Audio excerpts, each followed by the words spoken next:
Ndabasuhuje nshuti bakunzi tubana kuri Vuga Time TV, nizere ko mumeze neza aho muherereye ku mpande z'isi.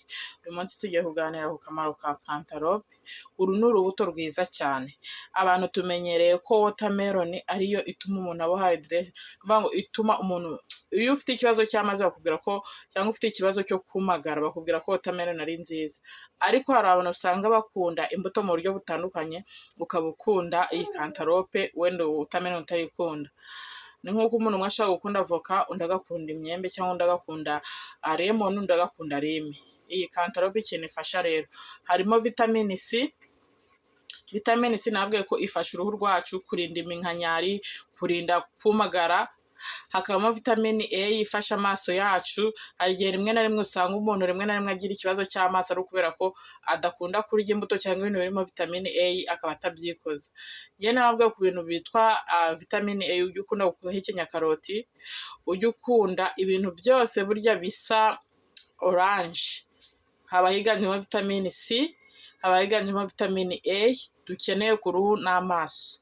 Ikindi noneho iyi cantaloupe harimo vitamine B. Muri vitamine B nabwiye ko habamo vitamine iva kuri A kujya kuri 12. Muntu ufite umwana udakunda kunywa amazi, muntu ufite umuntu uzi utwite, muntu ushaka kugira ubuzima bwiza, iyi cantaloupe rwose ni urubuto rwiza. Hari igihe ujya ku isoko ugasanga watermelon zirahenze, cyangwa hano tuwe nta watermelon wabona. Uru rubuto ngewe icyo narukunda ni uko n'ibintu bijyanye na blood pressure nabyo rwose biraringaniza.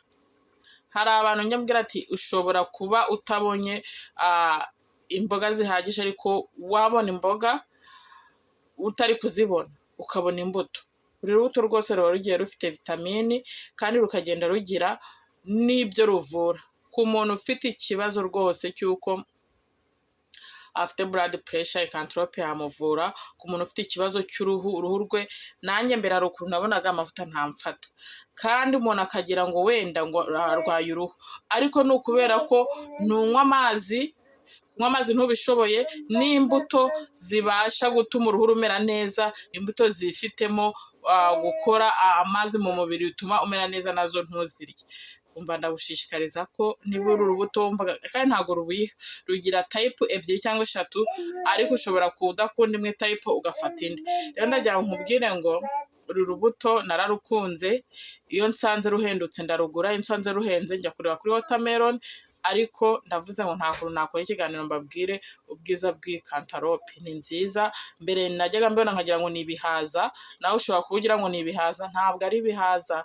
Ibi ni urubuto barya, nk'uko ufata watermelon ukayihata ukayirya. Nanjye banga izo watermelon ngo ni ibihaza, ngo ibyo bihaza ngo muzane tubiteke ngo mwibirye ari bibisi. Oya, iki ntabwo ari igihaza. Uru ni fruit yitwa cantaloupe, irimo vitamine A, C na B, kandi hakabamo muri potassium na magnesium dukenera cyane ku bintu bijyanye n'amagufwa.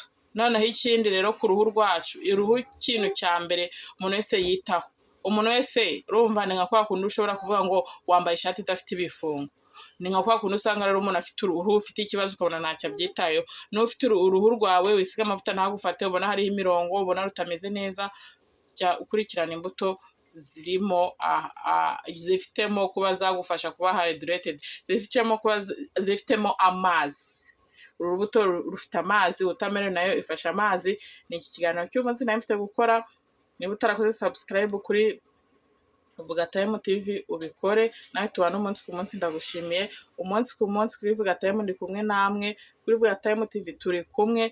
Ntabwo nzabicisha irungu, kandi ntabwo nzajya nza kubarambira. Nizere ko mumeze neza, ubuzima bwose urimo, ikitagenda Imana izikorohereze, iguhe kugubwa neza, ihaze kwifuza kwawe. See you, ndabakunda, Imana ibagirire neza.